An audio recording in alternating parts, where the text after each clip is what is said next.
जी नाज़रीन आदाब अर्ज़ हैं, कैसे हैं? आज तो पीटीआई का एहतजाज था पूरे मुल्क में और ये तासुर था कि हम मुल्क को जाम कर देंगे। आज उस एहतजाज ने पीक पर आना था जिसके लिए कैंपेन भी चल रही थी। आलिया हमजा बहुत कोशिशें कर रही थी, अली मीर गंडापुर बड़े दावे कर रहे थे और पीटीआई के लोगों ने वो एक लफ्ज़ उर्दू में अंत बचाया हुआ था। वो अंत बचाया हुआ था, लेकिन उसका क्या नतीजा क्या निकला उस पर बात करेंगे। बाकी बाकी मुल्क में शायद कहीं ठीक हो गया हो, लेकिन इस्लामाबाद रावलपिंडी में क्या रहा वो ख़ास कहानी है आज की। लेकिन उसके साथ साथ आपको ये भी बताएंगे कि वफाक के दोनों ऐवान अलकायदे इख्तलाफ से खाली हो गए। एक ऐवान पहले खाली हो चुका है, 9 MNA अब तक जो है वो नायल हो चुके। 10वें का बाकी है, नतीजा आना बाकी है। वो 10वां लेकिन 9 मई का केस नहीं है, वो दूसरा केस है। और फिर आज 6 MPS पकड़े गए। उनको तो खैर स्पीकर ने बुला लिया, पंजाब असम्बली के स्पीकर ने प्रोडक्शन ऑर्डर पर ऐवान में। लेकिन 3 सूबाई नशिस्तें भी खाली हो गई। वो कौन कौन सी हैं उस पर बात करेंगे। अब पहले आगाज़ कर लेते हैं ज़रा ये जो अरकान से खाली हुई है नशिस्तें, वो एक लतीफ़ा सुन लीजिए। वो एक साहब थे, वो बल्कि वो एक इंडियन फिल्म भी आई थी, उसका नाम था अब तक 36। वो भी मुझे कभी कभी याद आ जाती है इस तरह के वाक़यात पर। लेकिन वो एक साहब बैठे हुए थे, यूं यूं करके हिल रहे थे और कह रहे थे 25 25 25। मेरे जैसा कोई शरीफ आदमी गया, उन्होंने उससे पूछा भाई क्या 25 25? उसने कहा इधर आओ, कुएं के किनारे बैठा तो कहता कुएं में देखो। उसको धक्का दे के कहता 26 26 26। तो ये हो रहा है। और ये क्यों हो रहा है, इसके पीछे 9 मई है। 9 मई के बारे में मैंने आपको बहुत संजीदगी से बताया था कि बड़े संजीदा केसेस हैं। और इसमें इमरान खान को भी माफ़ी नहीं है। ये क्यों नहीं है, इसको ज़रा मलिक रियाज वाली बात के अंदर डिस्कस करेंगे।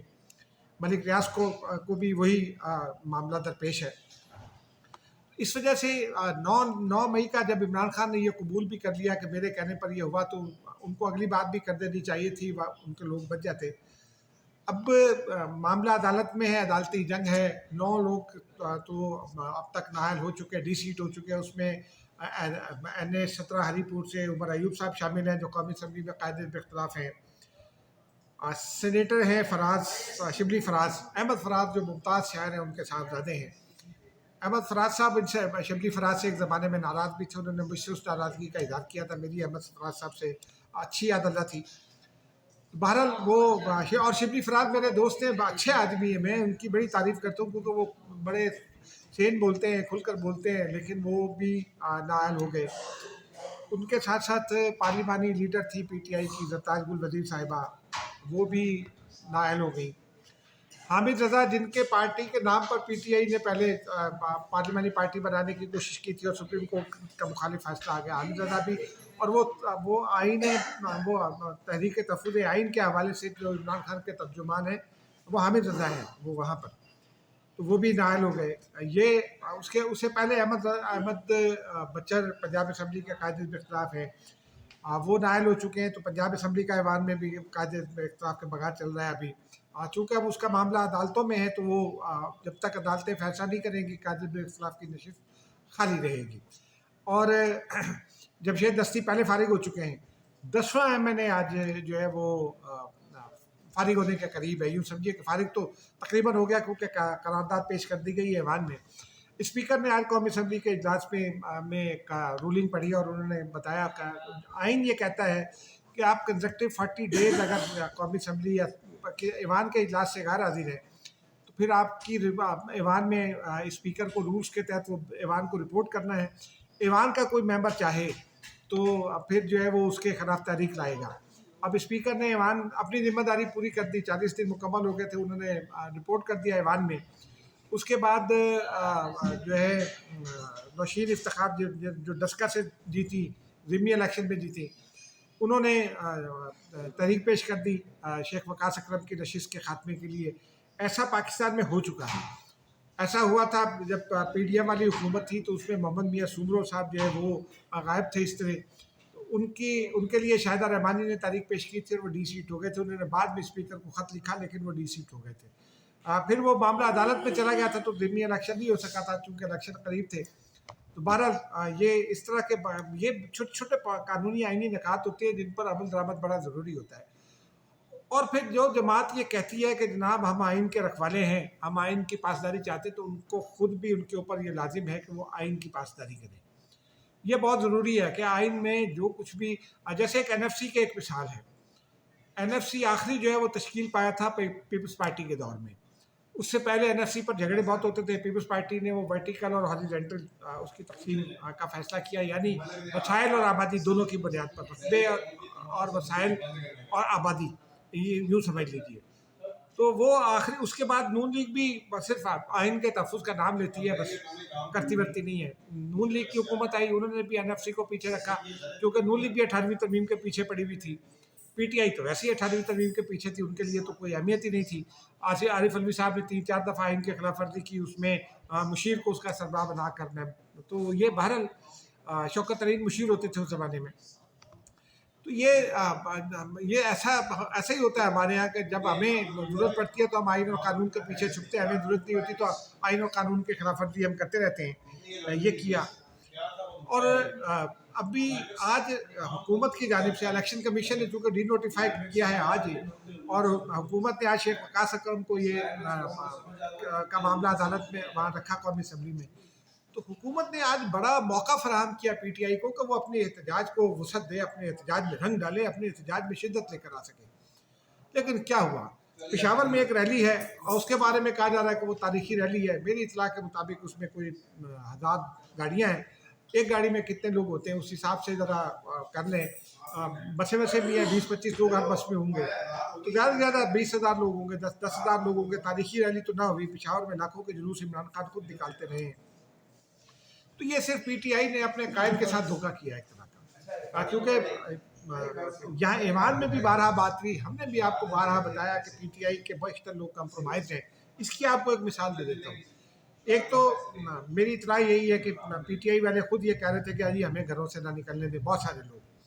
आज ये हुआ कि पीटीआई के लोग सलमान अकरम राजा को लीड करना था एहतजाज को अडयाला जेल पर, और वो पहले पार्लियामेंट हाउस आ गए, और फिर वो अरकान के साथ बाहर निकलने लगे तो गेट बंद थे, तो तमाम अरकान दौड़ के स्पीकर चैम्बर चले गए और उन्होंने कहा जनाब हमारे साथ जुल्म हो रहा है, हमारे साथ ज्यादती हो रही है। क्या हुआ जी? गेट बंद हो गए जी। स्पीकर ने कहा कि आप जाइए, आपको कौन रोकता है? आपको कोई नहीं रोकेगा। उन्होंने कहा बाहर पकड़ लेंगे, हमें एक खुसूसी रास्ता दे। स्पीकर ने कहा जो रास्ता आप बताते हैं वो दे देते हैं और आपको कोई नहीं पकड़ेगा। और ऐसे ही हुआ, स्पीकर ने कैबिनेट वाला गेट खुलवाया, वहाँ से वो निकल गए, किसी ने नहीं पकड़ा, अडयाला जेल तक पहुँच गए। उनमें से भी कुछ पहुँचे, कुछ नहीं पहुँचे, और फिर उसके बाद थोड़ा बहुत एहतजाज करके वापस आ गए। अलीमा खान साहिबा भी आई, एहतजाज किया, लेकिन वो इस बात पर मायूस थी, अलीमा खान इस बात पर मायूस थी कि पीटीआई ने आज कोई एहतजाज नहीं किया, बल्कि एक तरह का धोखा दिया अपने कायद को। ये क्योंकि पिंडी इस्लामाबाद में एक जगह कहीं 15 लोग निकले, उन्होंने यूँ एक चक्कर लगाया और वापस चले गए, पिंडोरा के पास कहीं और इस तरह का एक मामला हुआ। अब फिर वो पुरानी वीडियो चलाई जा रही है जी, चकदरा पर लाखों लोग खड़े हैं जी, फलां जगह पर लाखों लोग खड़े हैं। लोग पहचानते हैं, लोगों को पता है आजकल सोशल मीडिया का ज़माना है, आप एक वीडियो बार बार नहीं चला सकते। कई ऐसी वीडियोज आ गई, हो सकता है कहीं बहुत बड़ा मुजाहरा भी हुआ हो। कराची में छोटी छोटी रैलियाँ हैं, लाहौर का मुझे ज़्यादा अंदाज़ा नहीं है, लाहौर में आलिया अफजा साहिबा थी, हो सकता है वो अच्छा जुलूस निकला हो। लेकिन बहरहाल आज का दिन पीटीआई ने लोगों को, अपने वोटर को मायूस किया, अपने हिमायतियों को मायूस किया, अपने कायद को भी मायूस किया, पार्टी को भी मायूस किया। और मेरे जैसे लोग जो ये बता रहे थे कि ये होगा, उनकी बात दुरुस्त साबित हुई, एस्टेब्लिशमेंट भी खुश होगी, क्योंकि आज पीटीआई ने अपनी जो कुव्वत थी ना उसको एक्सपोज कर दिया कि अब वो करने की पोजीशन में नहीं है जो पहले वो कर सकती थी। ये आज का मैसेज है, ये बड़ा बुनियादी मैसेज था। हमने कहा इससे आपको आगाह करते हैं। अब आते हैं ज़रा मलिक रियाज वाले मामले की जानिब। मलिक रियाज के पिछले कई दिनों से खबरें आ रही थी कि जनाब वो उनके चीफ एग्जीक्यूटिव ऑफिसर को गिरफ्तार कर लिया गया, कोई ब्रिगेडियर हैं, फिर वो कर्नल साहब को गिरफ्तार कर लिया, रिटायर्ड है ये सारे लोग, और फलाह को गिरफ्तार कर लिया, फलाह को गिरफ्तार कर लिया। अब अचानक गुज़िश्ता रोज़ एक वजारत माफ़ कीजिएगा वजारत दाखिला कह दिया, नैब का इश्तार आया। नैब वो कि वजारत दाखिला का अटैच डिपार्टमेंट है, लेकिन वो वजारत दाखिला तो नहीं है। वो नैब का इश्तार आया और उसमें उन्होंने बताया है कि 7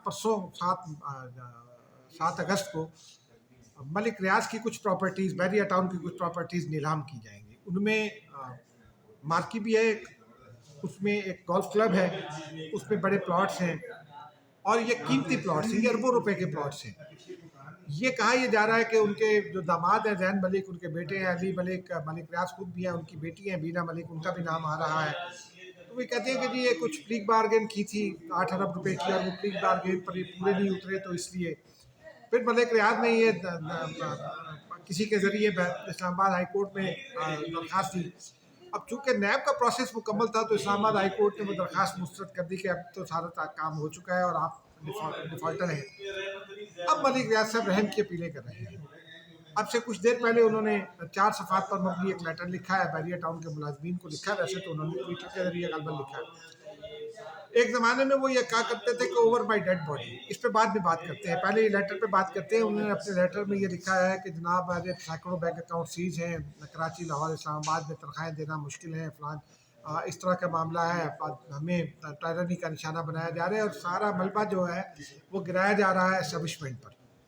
और ये कहा जा रहा है कि जी हमें तनख्वाहें नहीं दी जा रही, हम तो बड़ी सर्विस फराहम करते थे, हमें पाकिस्तान की मैशत को इसका नुकसान होगा, फलां होगा फलां होगा। ये बहुत सारी चीज़ें उन्होंने उस 4 सफ़ात के लेटर में कही, क्योंकि ये मुमकिन नहीं है कि 4 सफ़ात का लेटर में यहाँ पढ़ दूँ, लेकिन उसका जो बुनियादी क्रक्स है वो यही है कि रियासत पूरी की पूरी तुल गई है हमें तबाह करने पर और पाकिस्तान को नुकसान होगा, हमें तो कोई नुकसान नहीं होगा। हो सकता है आपको नुकसान ना हो क्योंकि आप तो दुबई में बैठे हैं, बेटा भी आपका दुबई में बैठा है, लेकिन क्या किया जाए, तारीख हमेशा याद रखी जाती है और तारीख पे ये दर्ज है कि आपके खिलाफ भी बहुत सारे केसेस हैं। बैरिया टाउन के कराची के लोग जो है उन्होंने ये बताया कि हमारे कई लोगों को जानों से जाना पड़ा, उसके 460 अरब रुपए का आपको जुर्माना सुप्रीम कोर्ट ने किया था, आपने वो भी नहीं अदा किया, आप उसकी सेटलमेंट की कोशिश करते रहे। पिछले दिनों ये खबरें चलवाई गई कुछ दोस्तों के जरिए, एक हमारे बहुत बड़े जर्नलिस्ट दोस्त हैं, रिपोर्टर हैं बहुत ज़बरदस्त, उनके जरिए भी, नजब सेठी साहब के जरिए भी और लोगों के जरिए भी, और जनाब डील हो गई डील हो गई डील हो गई। तो मैंने उस वक्त ये कहा था कि हुनूस दिली दूर है, आज वो बात साबित हो गई क्योंकि मलिक रियाज ने प्रैक्टिकली बैरिया टाउन के क्लोजर का जो है ऐलान कर दिया फॉर द टाइम नहीं। साथ ही उम्मीद जाहिर की है कि जी अदारे जो है वो हमारे साथ डील करेंगे और हमें रहम की अपील करता हूँ, और साथ उन्होंने ये भी उम्मीद जाहिर की है कि जी हमें हमारे साथ बातचीत की जाएगी और हम जो जुर्माना अदारे कहेंगे वो हम अदा करेंगे, जो पैसे देने हैं वो दे देंगे। भाई तो आपने पहले क्यों नहीं दिया, आप पहले प्री बार्गेन करके गए, आपने दे देने थे। आपने वहाँ बहरिया लॉन्च किया था वहाँ यूएई में, आपको के पास बड़ी इन्वेस्टमेंट आई होगी ना, आप यहाँ करते वो भी बच जाता, ये भी बच जाता। आप जिम्मेदार हैं, बहरिया टाउन में जो तबाही आई मलिक रियाज उसके जिम्मेदार हैं। ये साबित होता है क्योंकि अब मसला क्या है, मलिक रियाज को माफ़ी क्यों नहीं मिल सकती? मैं समझता हूँ कि उनको माफ़ी नहीं मिल सकती। माफ़ी क्यों नहीं मिल सकती? मलिक रियाज आसिफ जरदारी के भी दोस्त थे, मलिक रियाज नवाज शरीफ के भी दोस्त थे, मलिक रियाज शहबाज शरीफ के भी दोस्त हैं, मलिक रियाज इमरान खान के भी दोस्त हैं, लेकिन आसिफ जरदारी और नवाज शरीफ पर रियासत पर हमले का इल्ज़ाम नहीं है। इन पर करप्शन के इल्ज़ाम थे और ये अपने इल्ज़ाम का दिफा करते रहे, लेकिन इन्होंने रियासत को और अदारे को कभी कुछ नहीं कहा। इमरान खान के साथ इनकी दोस्ती थी तो अदारे पर, और फिर ये वीडियोस भी आए, ऑडियोज भी आती रही हैं जिसमें वो 3 की रात 5 की रात के हीरे की बात है। फिर ये 190 मिलियन पाउंड का केस है, आपने ये रकम भी वापस लेने की कोशिश की थी, बनी गाला में फराग होगी के को 253 कनाल ज़मीन दी गई, ये सारे केसेस चल रहे हैं। इस दरमियान में मलिक रियाज की एक ऑडियो, एक मैसेज भी सामने आया था उस वक्त भी, वो उन्होंने तस्वीर दी है कि अदारे मुझे कह रहे हैं कि मैं इमरान खान के खिलाफ जो है वो गवाह बन जाऊँ, वादा माफ गवाह अप्रूवल। तो उन्होंने कहा ओवर माई डेड बॉडी। ये ओवर माई डेड बॉडी बहुत पुराना पॉलिटिकल डिक्शन है एक, उसमें इस्तेमाल होता है मुख्तलिफ जगहों पर, लेकिन मलिक रियाज ने भी कहा कि ओवर माई डेड बॉडी। तो अब क्या हुआ? आपको पता था कि क्या नुकसान होगा, आप अपने मफादात के लिए आप भी ये उन लोगों में थे जो ये कोशिश करते रहे कि बचत हो जाएगी, इमरान वापस आ जाएंगे इक़्तिदार में।